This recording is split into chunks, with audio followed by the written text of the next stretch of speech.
E para quem não me conhece ou já me conhece, eu gosto de começar sempre com algo engraçado. Eu conto uma piada no início das minhas mensagens. É uma piada bem interessante, porque ela traz a ideia de um culto. Seja bem-vindo, viu? Bom ver o senhor aqui. Veio de longe, né? Traz a ideia de um culto. E tinha um pastor e ele tinha um discípulo chamado João. Então, se você chama João, por favor, não me leve a mal, não é você, tá? É só a ilustração aqui.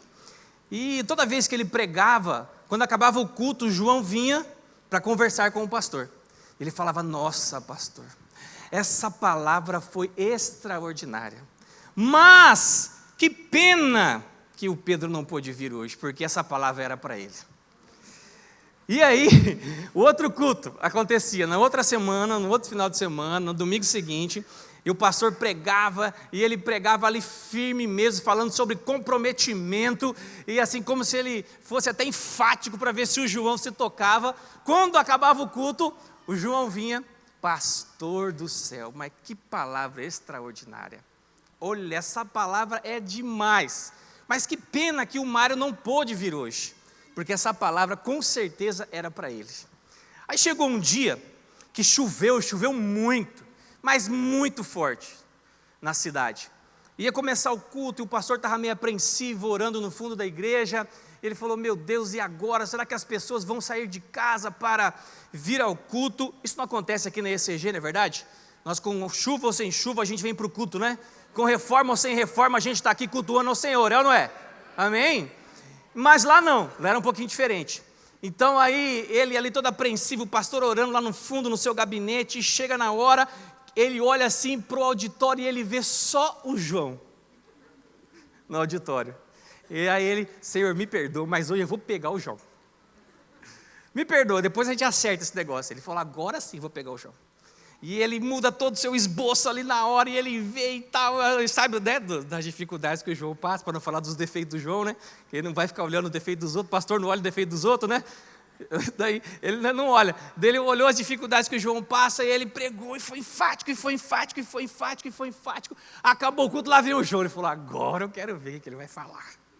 Aí chegou o João: pastor, que mensagem extraordinária. Olha, essa mensagem com certeza ela precisa ser replicada. Sabe por quê? Porque o Mário, ele não pôde vir hoje por causa da chuva. Você imagina, rapaz, até nesse momento a pessoa ainda acha um jeito de fugir. Então olha para o seu irmão e fala para ele: ó, não foge não. Hoje Deus te trouxe aqui e essa palavra é para você. Amém? Amém? Você pode dar um aplauso ao Senhor por isso?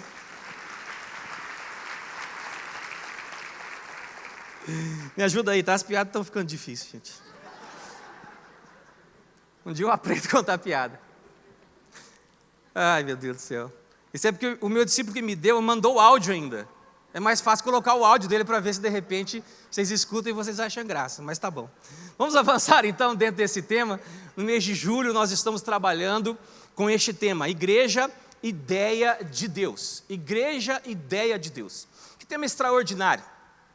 E é interessante nós observarmos dentro da palavra de Deus, Deus já se movendo para que a sua igreja fosse constituída. Nós vemos no capítulo 12 de Deuteronômio e também no capítulo 25 de Deuteronômio, Deus já sinalizando para um local específico onde ele ali seria adorado.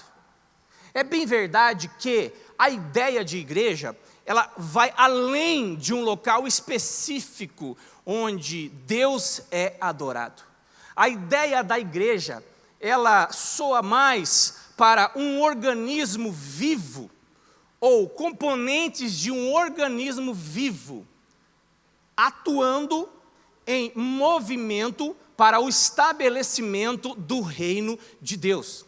E é interessante que esse organismo vivo, a igreja de Deus nos dias atuais, ela é alicerçada, assim como Jesus explicou aos seus discípulos, com autoridade e poder para paralisar as trevas quando há concordância e quando há uma confissão.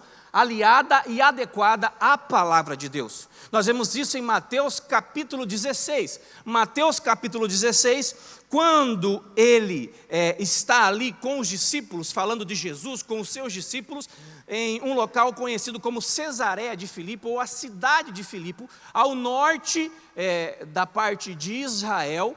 E ali Filipe, melhor dizendo, Cesareia de Filipe. Filipe era irmão de Herodes, ele começa a governar aquele lugar, conhecido como Cesareia de Filipe, ou governo de Filipe, ou cidade de Filipe. E naquele lugar existia uma montanha, onde aquelas montanhas, elas foram construídas, ou melhor, dentro delas, ou na face dela, foi construída altares a deuses estranhos. Entre eles Zeus, entre ele o deus Pan, e outros também associados ao paganismo. E Jesus ali com os seus discípulos, ele libera a primeira ideia do que é ser igreja naquele tempo, já sinalizando também para os dias atuais.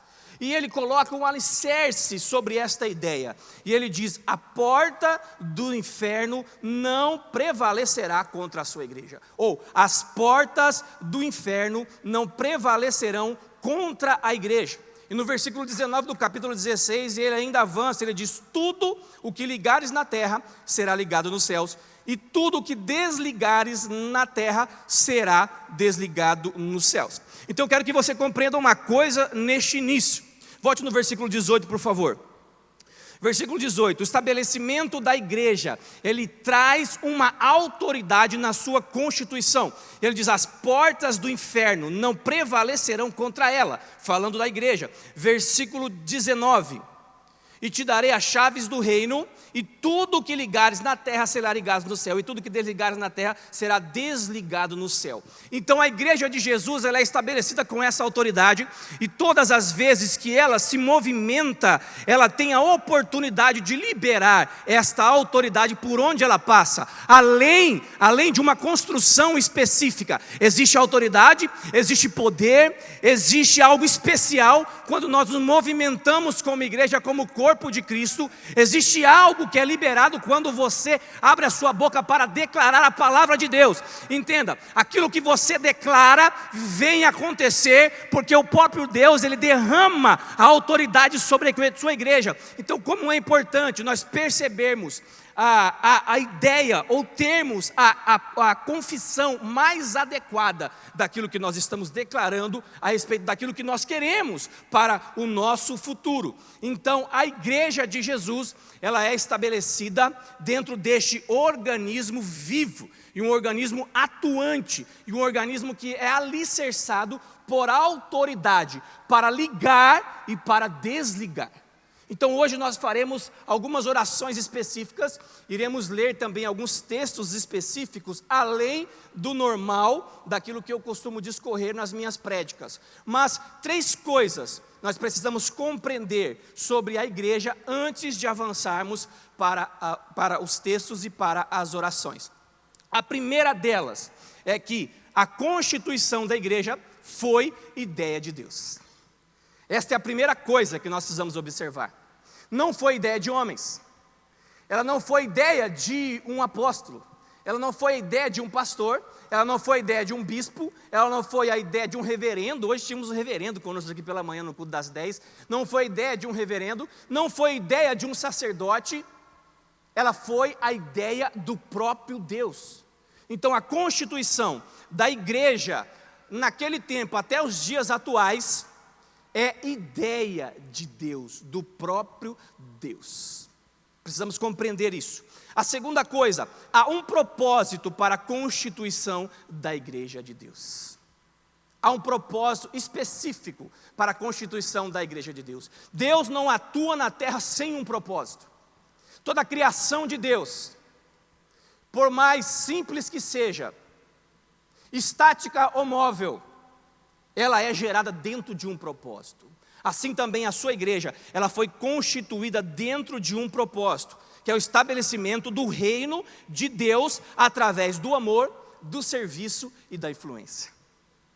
É o estabelecimento do reino de Deus através do amor, do serviço e da influência. A terceira ideia para compreendermos o que realmente é ser igreja. Sob a igreja, constituída, existe um alicerce de poder capaz de deter as trevas. Existe um alicerce de poder capaz de deter as trevas. Há poder na igreja de Jesus. Por isso que Jesus disse, olha, as portas do inferno, elas não prevalecerão contra a igreja de Jesus. Por conta deste poder, a qual ela foi constituída e está alicerçada. Então entenda, não existe inimigo que possa parar a igreja de Jesus. Não existe inimigo que possa te parar, se você realmente se colocar como igreja de Jesus, nos moldes da igreja de Jesus. Nada pode nos deter, treva nenhuma pode nos deter. As portas do inferno, elas não prevalecerão contra a igreja de Jesus. Por quê? Porque ela foi constituída e está alicerçada com este poder, capaz de deter as trevas. Será que você pode dar um aplauso ao Senhor por isso?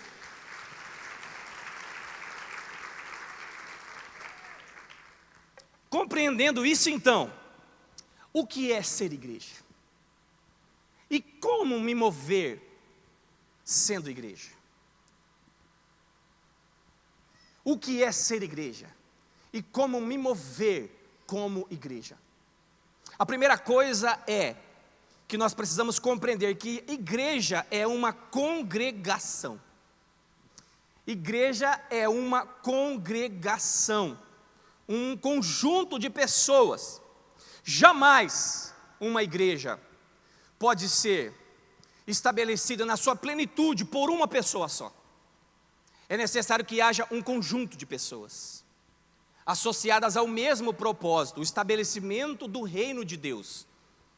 E essas pessoas precisam estar congregadas para que realmente recebam este título, esta qualificação de ser igreja. Igreja é uma congregação. Em Apocalipse 1, capítulo 4, diz assim: João, as 7 igrejas que estão na Ásia, graça e paz seja convosco, da parte daquele que é, e que era, e que há de vir, e dos 7 espíritos que estão diante do seu trono.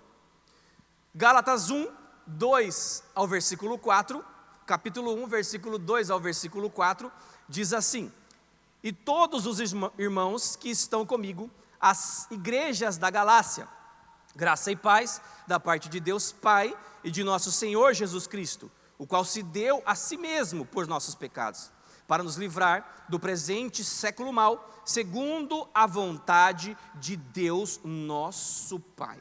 É interessante que João escreve, Paulo escreve, e ambos estão fazendo menção à união de pessoas.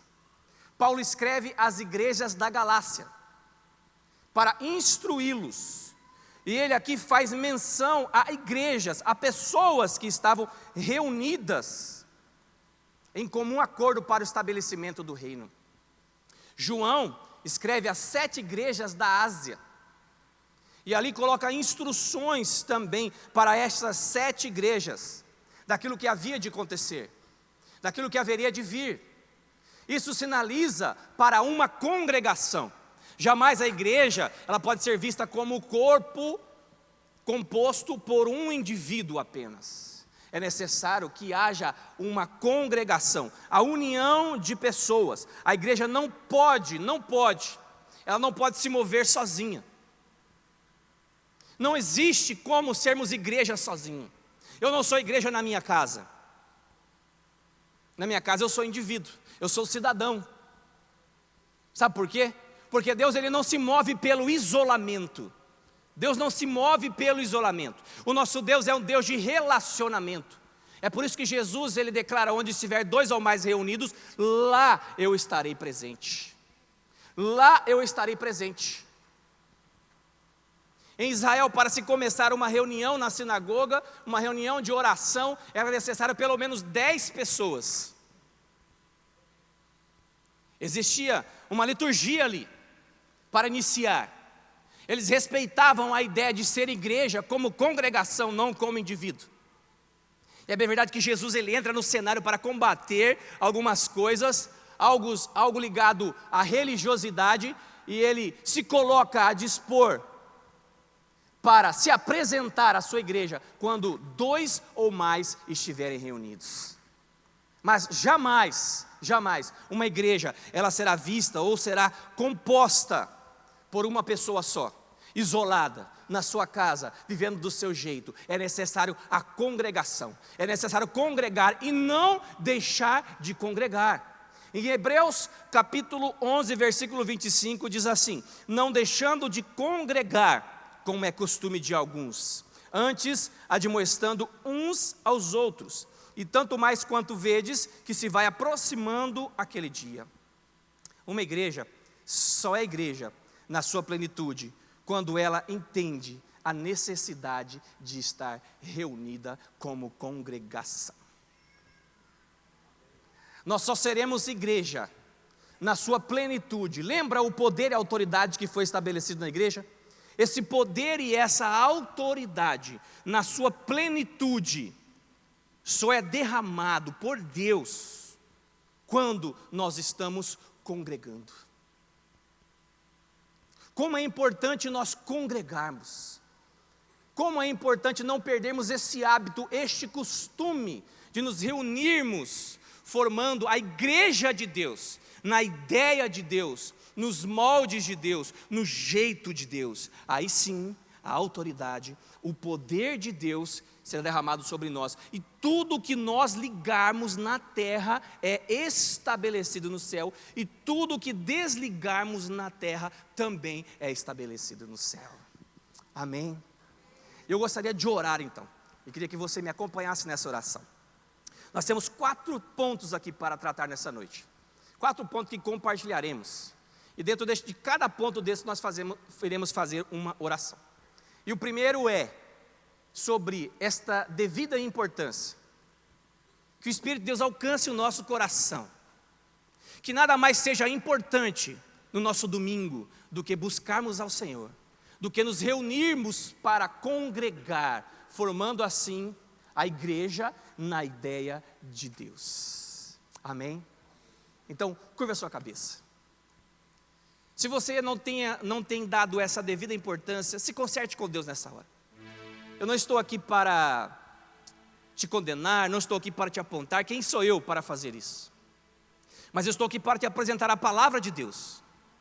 Porque Deus quer que você saia daqui cheio de poder e de autoridade, para ligar coisas que você sonha e ver essas coisas acontecer. E também para desligar coisas que estão te desafiando e ver essas coisas serem impedidas de continuar na sua vida, na sua casa, na sua família. Mas é necessário compreender a importância de se reunir como igreja, de congregar, e congregando, a autoridade de Deus será estabelecida na sua vida, derramada sobre a sua vida. Senhor, neste momento nós te buscamos.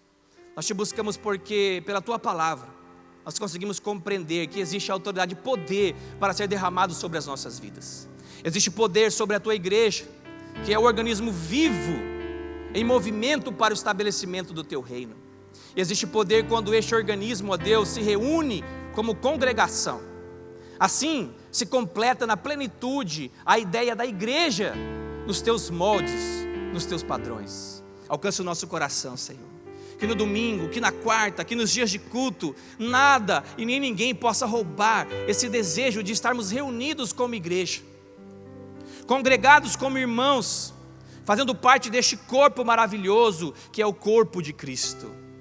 Alcança-nos, Espírito Santo de Deus, com esta verdade, com este convencimento. É o Senhor que nos convence. Que nenhum compromisso seja mais importante ou mais interessante, ó Pai, do que estarmos aqui reunidos como igreja do Senhor, congregando. Esta é a nossa oração nesta hora, em nome de Jesus. Diga amém. Amém. O segundo ponto a respeito. Por que apagou a luz? Agora tá bom, estou vendo vocês. O segundo ponto, não precisa apagar nas orações não, pode manter, tá? É acesa, por gentileza. Deixa eu ver o pessoal, o povo bonito, olha, coisa linda vocês, hein? Como é bom fazer parte dessa igreja, né? Não tem gente feia aqui. Sério mesmo, olha para o lado aí. Dá uma olhada, vê se é feia a pessoa que está do lado. Se for, disfarça, mas fala que é. Fala que é bonito, nem que seja profetizando. Coisa maravilhosa estarmos aqui reunidos como igreja, congregando nesta noite.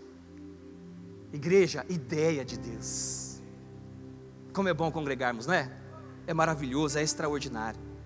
Agora nós precisamos entender também que igreja é uma família, a família de Deus. Todos nós precisamos pensar desta forma. A igreja, ela é uma família. É interessante que na família nós temos a oportunidade de sermos cuidados. Como família nós somos protegidos. Como família nós somos defendidos. Como família nós nos importamos uns pelos outros. Os pais se importam pelos filhos. Os filhos se importam com os pais. Esta é a ideia que nós temos que ter como igreja. A igreja, ela é a família de Deus. Efésios 2, versículo 19 diz: assim que já não sois estrangeiros nem forasteiros, mas concidadãos dos santos e da família de Deus. Concidadãos dos santos e da família de Deus. Duas instituições, duas famílias Deus estabeleceu. A primeira é a família biológica e a segunda é a família espiritual. A igreja é a família espiritual. Satanás, ele tem tentado destruir, desconstituir a ideia verdadeira dessas duas realidades: a família biológica e a família espiritual. Mas lembra que existe poder na igreja quando ela se movimenta? Existe autoridade na igreja quando ela declara algo, tanto para permitir como para proibir. Então isso jamais acontecerá, porque a igreja de Jesus, ela é a família de Deus. Ele é o pai da sua própria igreja. Você imagina um pai como Deus? A Bíblia diz: se Deus é por nós, quem será contra nós? Você imagina um pai assim? É interessante que os filhos, quando são menores, depois eles vão aprendendo que a gente não é tão forte assim, né? Mas quando eles são menores, qualquer probleminha que tem, a primeira coisa que ele fala é: vou contar para o meu pai. É ou não é? Já passou por isso ou não? Já coloquei meu pai em cada enrascada, meu irmão, minha mãe.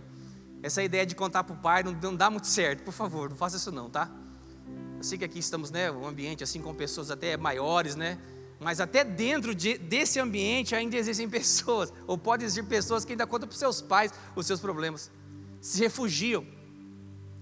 Não existe problema nisso. Mas existem momentos também onde nós amadurecemos, e os desafios Deus nos ajuda a vencer. Agora, a igreja, ela faz parte da família de Deus. Deus, ele é o próprio Pai. Ele é o próprio Pai da sua igreja. E é interessante que, como família, eu disse, nós nos importamos uns com os outros, e devemos nos importar uns com os outros. Essa ideia de ser igreja. E a Bíblia diz em Romanos 12:15: alegrai-vos com os que se alegram, e chorai com os que choram. Isso significa que os desafios do meu irmão, eles não são só do meu irmão, eles passam a ser meus também. As dificuldades que meu irmão passa, dentro do contexto de ser a igreja de Deus, elas passam a ser as minhas dificuldades. As alegrias e as conquistas dos meus irmãos, elas passam a ser as minhas conquistas e as minhas alegrias.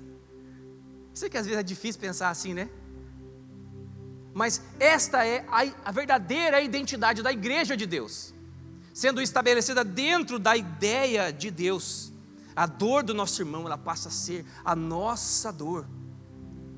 Como nós precisamos ser despertados nisso? Nessa ideia de ser a igreja de Deus no modelo de Deus, no padrão de Deus, nos importando uns com os outros. Por quê? Porque você faz parte da minha família, eu faço parte da sua família. O seu irmão que está ao teu lado aí, pode ser que você não tenha tanta intimidade com ele, mas ele faz parte da sua família. Nós somos família de Deus. Nós não somos mais forasteiros, nós não somos mais estrangeiros. Nós somos família do próprio Deus. Você faz parte da família de Deus. A tua dor é a minha dor. A tua alegria é a minha alegria. A tua tristeza é a minha tristeza. O teu choro é o meu choro.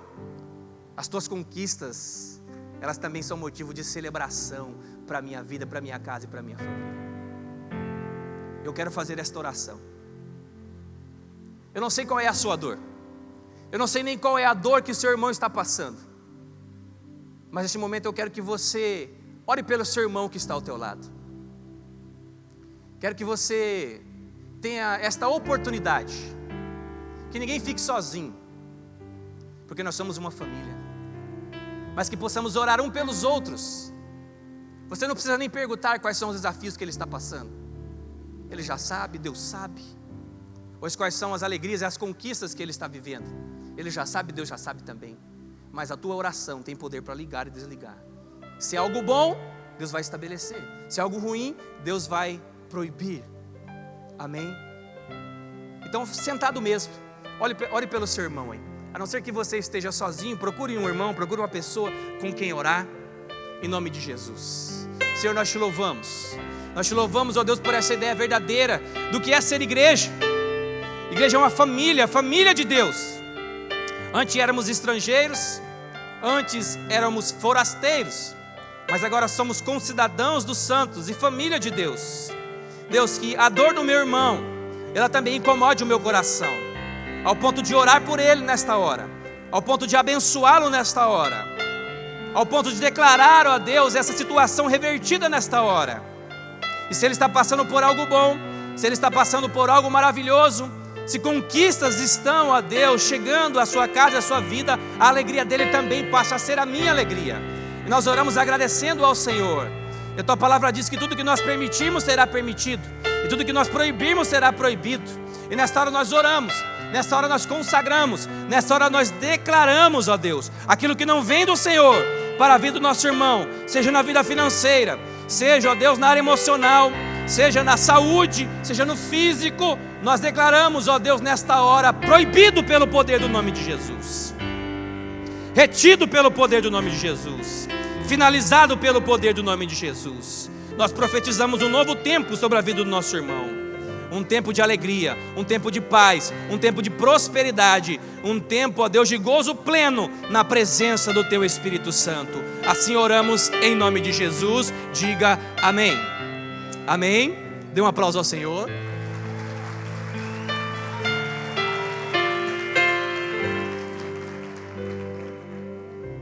A terceira coisa que nós precisamos compreender sobre a igreja, dentro da ideia de Deus, a igreja é o corpo de Cristo.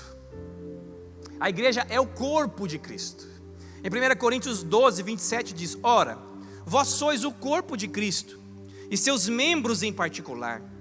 Colossenses 1,18 diz: ele é a cabeça do corpo, da igreja, é o princípio e o primogênito dentre os mortos, para que em tudo tenha superioridade. Em Colossenses 3,15 diz: a paz de Deus, para a qual também fostes chamados em um corpo, domine em vossos corações, e sede agradecidos. É interessante, para entendermos melhor essa estrutura que Paulo está trazendo, ele coloca essa simbologia de um corpo humano, e ele especifica cada membro e a forma da atuação deste membro, ou melhor, deste corpo humano. E ele se refere a Jesus como o cabeça da igreja. Ele diz: olha, dentro deste corpo, que sinaliza para a igreja, o cabeça é Cristo. E ele diz mais, ele diz a respeito da própria igreja como o corpo desta cabeça, ou corpo de Cristo.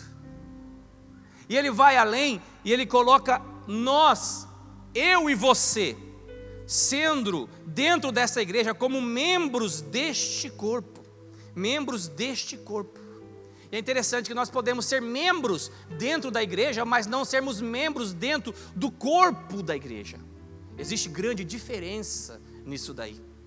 Quando Paulo traz essa ideia de corpo, ele está falando dos renascidos em Cristo. Ele não está falando daqueles que frequentam a igreja. Estes são membros da igreja. Ele está falando membros do corpo da igreja. Então, quando Paulo se refere a membros do corpo, ele está falando daqueles que são renascidos em Cristo. Por isso que eu disse que é possível que dentro do nosso meio existem membros da igreja, mas não membros do corpo de Cristo, ou do corpo da igreja ainda. Esses renascidos são aqueles que aceitaram a Jesus. Esses renascidos são aqueles que confessaram Jesus como seu Senhor e como seu Salvador. Esses são os renascidos. Esses renascidos são aqueles que desenvolvem as práticas espirituais. Eles se movem desenvolvendo as práticas espirituais, a oração, a leitura da palavra, o congregar. Estes sim são renascidos. Estes renascidos vão além ainda, eles estão conectados a uma igreja como estrutura. A uma igreja como estrutura. Paulo fala que nós podemos ser membros da igreja, mas ele diz, olha, o correto, como a ideia verdadeira de Deus, para a igreja dele, não é ser membro da igreja, é ser membro do corpo da igreja, que é representado por Cristo como seu cabeça. Então, para isso é necessário nascer de novo, aceitando Jesus como seu Senhor e Salvador. É necessário desenvolver as práticas espirituais, ou se esforçar para desenvolvê-las. Oração, leitura da palavra, o congregar. E ele diz mais, é necessário estar conectado à estrutura da igreja. Você já aceitou Jesus? Excelente, senão você vai ter oportunidade daqui a pouquinho. Você já desenvolve as práticas espirituais? Você já faz? Excelente. Se não faz, comece hoje. Desenvolva, é bem, é vida para você. Agora você está conectado dentro da estrutura da igreja, é o próximo passo. É fácil saber se nós estamos conectados dentro da estrutura da igreja, porque cada igreja aqui do ambiente estrutural, ela se move de um jeito. É possível que aqui no nosso meio existam pessoas que ainda não frequentam uma célula, ou seja, elas não estão conectadas na estrutura da igreja evangélica Comunidade Global. Então elas não fazem parte deste corpo aqui ainda. E por não fazer parte deste corpo, não recebe da essência que existe da parte de Deus derramada para este corpo, para esta igreja, a Comunidade Global. É possível que você já frequente uma célula, mas se você ainda não foi batizado, é necessário se conectar à estrutura da igreja a qual você frequenta. Já foi batizado, mas não passou pelo encontro com Deus, então é necessário passar pelo encontro com Deus. É a estrutura da igreja. Cada igreja se move. Lembra que eu disse que a igreja é mais do que uma estrutura, é um organismo vivo em ação para o estabelecimento do reino. Cada processo desse é o reino de Deus sendo estabelecido no meu e no teu coração. Tudo para que possamos desfrutar daquela autoridade, daquele poder a qual a igreja foi constituída lá em Cesareia de Filipe por Jesus aos seus discípulos. Aquela estrutura, aquele poder, aquela autoridade, ela alcança a minha vida e a tua vida nos dias de hoje. Mas é necessário a conexão para poder viver essa plenitude como igreja dentro da ideia de Deus. Já passou pelo encontro? Ótimo. Já fez escola de fundamentos? Já fez escola de fundamentos? Já foi para liderança avançada? Irmão, Deus está te chamando para ser conectado à estrutura verdadeira da igreja hoje. Cada passo desse vai abençoar a tua vida, vai mudar a tua história. É o que Deus mais quer nessa noite. Ele quer mudar a tua história. Ele quer mudar a tua vida. Ele quer abençoar a tua vida. Agora é necessário nascer de novo. É necessário desenvolver as práticas espirituais. E é necessário estar conectado dentro da estrutura em movimento para o estabelecimento do reino a qual Jesus te colocou. Isto é ser renascido. Isto é ser corpo de Cristo. Isto é ser corpo de Cristo. Isso não é ser somente corpo da igreja, mas é o corpo de Cristo em movimento para o estabelecimento do reino, para o estabelecimento do reino. Como é importante termos essa conexão. Jesus em João capítulo 15, versículo 5, ele diz: eu sou a videira, vós as varas, quem está em mim, eu nele, esse dá muito fruto, porque sem mim nada podeis fazer. Ele está falando da conexão necessária, usando uma outra simbologia. Agora a videira é conhecida como videira verdadeira. Paulo usa o corpo para demonstrar como a igreja funciona. Jesus usa a videira.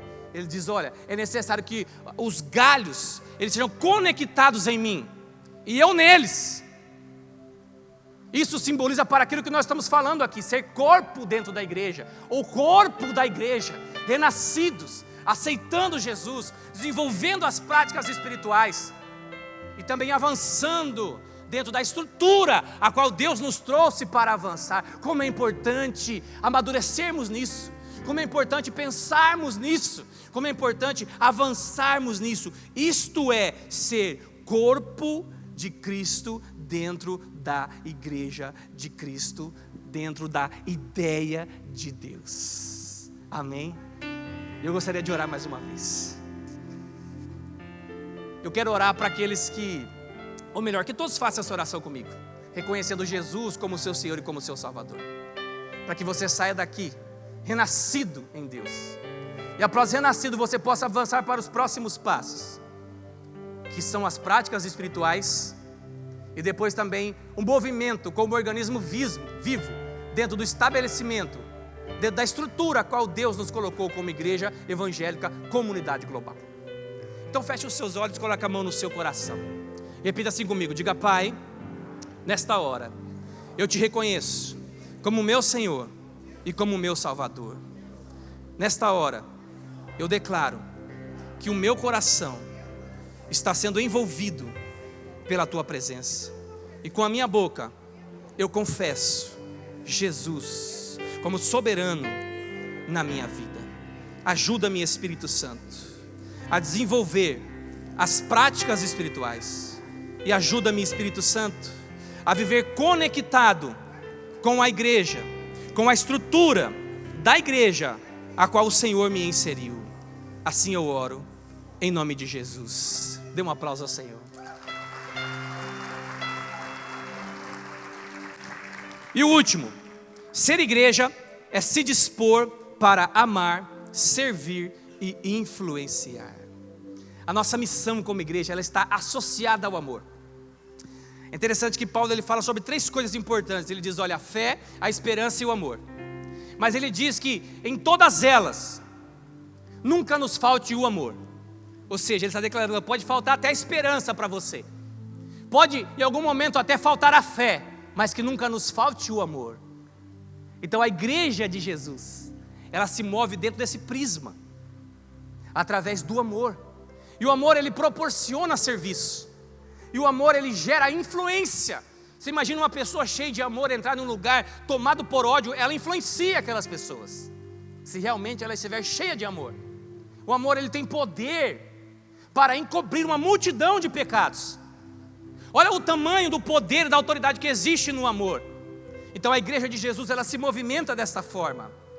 E ser igreja é se dispor para amar, servir e influenciar. A Bíblia diz que nós devemos amar a Deus sobre todas as coisas, e o nosso próximo como a nós mesmos. Este é um dos mandamentos deixado por Jesus. Ela diz mais, ela diz: se alguém afirma, eu amo a Deus, mas eu odeio o meu irmão, esse se faz mentiroso. Pois quem não ama o seu irmão, a quem vê, não pode amar a Deus, a quem não vê. Quem ama a Deus, ama também a seu irmão. 1 João 4, 19 ao versículo 21.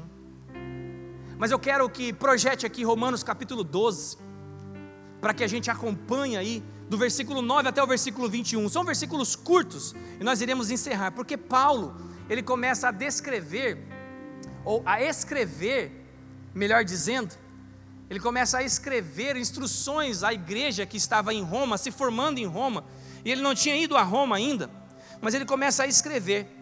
Eu não sei se você lembra, ele coloca ali instruções, e ele diz no versículo 1 e versículo 2, a importância de termos a nossa mente renovada, apresentando nosso corpo como sacrifício santo, vivo e agradável ao Senhor, e com isso, nós desfrutaríamos da boa, perfeita e agradável vontade de Deus. Aí, ele vai demonstrar Como é que isso acontece? Como é esse renovo? Porque muitas vezes nós paramos só nesses 2 versículos, mas a continuação e a explicação, a explanação de Paulo, ela vai além desses 2 versículos. Ele começa a demonstrar como é que nós seremos renovados, ou como a sociedade irá nos ver renovados. Então ele vai descrevendo ali os dons, falando a respeito dos dons, até o versículo 8, do versículo 3 ao versículo 8. E ele fala a importância de exercer os dons espirituais de uma forma adequada, zelosa. E aí, no versículo 9, ele começa então a falar sobre o amor relacional. Porque ele está escrevendo a uma igreja, a um conjunto de pessoas. Então ele diz a respeito do amor assim: o amor não seja fingido. Aborrecei o mal e apegai-vos ao bem. Pode ir passando, por favor. Amai-vos cordialmente uns aos outros com amor fraternal, preferindo-vos em honra uns aos outros. Não sejais vagarosos no cuidado, sede fervorosos no espírito, servindo ao Senhor. Alegrai-vos na esperança, sede pacientes na tribulação, perseverai na oração. Comunicai com os santos nas suas necessidades, segui a hospitalidade. Abençoai os que vos perseguem, abençoai e não amaldiçoeis. Tem alguém te perseguindo, meu irmão? Tem alguém pisando no teu calo no seu trabalho? Tem alguém querendo puxar o seu tapete? Eu vou contar uma experiência rapidinho para que avancemos aqui no próximo versículo. É o versículo 14 que a gente estava lendo, né? Volta lá, por favor. Eu trabalhei em um local há muito tempo atrás, e um dia eu subi de cargo, e um dia eu escutei, entrando numa sala, porque assim, eu não conseguia a ajuda da pessoa que seria o meu superior. E a pessoa que trabalhava antes dele, ela foi demitida porque ele não ajudava, ele não ensinava as funções. E aí, aquela pessoa que foi demitida foi falar com o superior dele. Só que o superior dele era como se fosse um pai para esse. E ele tomou as dores. Quando ela foi falar assim: olha, eu não estou sendo devidamente ensinado por essa pessoa, eu estou tendo problemas, eu não estou conseguindo fazer a minha atividade, já tem um mês direito. E eu pergunto para ele, como é que faz isso? Ele fala assim: é muito fácil, somente assim. E não explicava. Aí aquele superior, que era superior dele, que tinha esse como filho, e ele era como pai, ele falou assim: você não está contente, então amanhã você não precisa vir mais. Demitiu a pessoa. E aí surgiu a oportunidade, me chamaram. Eu falei: agora ferrou. Falei: ele não ensina, não tem paciência. Eu falei: como que eu vou fazer? Eu não sei nada disso. Eu era office boy, fui para auxiliar de escritório. Você imagina office boy, meu irmão, sabe tirar copo, pagar conta, escutar aborrecimento dos outros, tomar tapão na orelha. É assim, né? Não é verdade? Mais ou menos nesse sentido, né? Corre para lá, corre para cá. E passei a mexer com algo relacionado à contabilidade. Eu falei: mas eu vou encarar, porque eu preciso crescer aqui, eu quero crescer. E passou um mês e aquele mesmo discurso. Falei: você me ajuda a fazer isso aqui? Ele falava assim: é muito fácil fazer isso. E não me ensinava. Você acredita nisso? Fala a verdade, dá para sacar uns 38 assim, já ensina agora. Ou aceita Jesus e vai para o céu. E passou-se um tempo, e eu comecei a me virar. Eu comecei a pegar serviço com um outro contador, fazendo serviço de graça para ele, para que ele me ensinasse na hora do almoço. Só que demorou um tempo para aprender ainda, era dificultoso. Nem sei se existe essa palavra, mas era dificultoso, é uma palavra chique, então é dificultoso. E aí, era dificultoso. Vou falar mais uma vez: dificultoso. Gostei dela. E aí um dia eu entrei na sala e ele foi reclamar para o chefe. E eu entrei, a porta estava aberta. E o outro chefe, ele falava alto. Ele gostava de demonstrar que ele tinha autoridade e poder ali para pisar em serpentes, escorpiões e office boys também. E eu entrei na sala e eles estavam falando de mim, eu percebi. Ele falou assim: ele não está conseguindo fazer o serviço, estou mandando embora agora.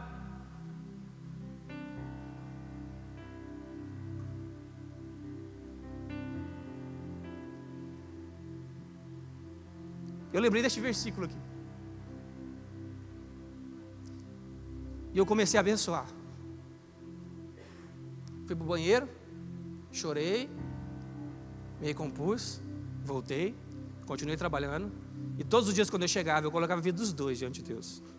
Eu falava: Deus, eu abençoo, em nome de Jesus. Eu abençoo em nome de Jesus. Eu abençoo em nome de Jesus. Passou-se anos. Eu fiquei 9 anos nessa empresa. Eu subi de cargo 5 vezes dentro dessa empresa. Cargos que foram criados para mim, eles não existiam. Por quê? Porque em vez de amaldiçoar, eu comecei a abençoar. Isso é ser igreja. Isso é se relacionar com a igreja. Eu não sou melhor do que você. Já senti raiva também dele. Mas eu resolvi fazer ao contrário. Abençoar os que vos perseguem e não amaldiçoar. Não amaldiçoe ninguém, abençoe. Você foi chamado para gerar amor. Você foi chamado para gerar vida. E vida de Deus pode fluir e correr dentro de você. Por favor, caminhe.